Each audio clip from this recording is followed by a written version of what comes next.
Here is the about 3/4, maybe a little more, finished printed leg, made up of some parts that didn't go so well.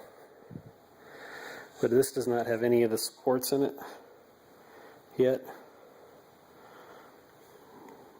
But the holes do go all the way through down in here. You can see the seams where each of the parts were put together.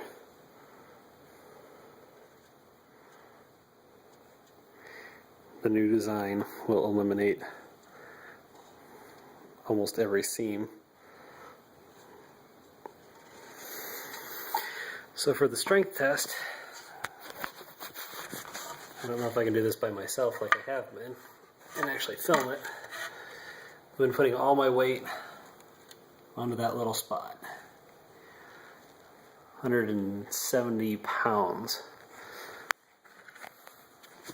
So I'll see if I can film it while I do it. I don't know if it'll work.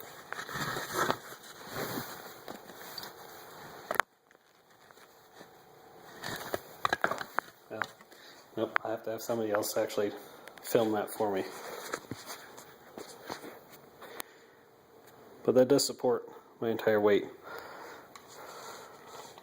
on this.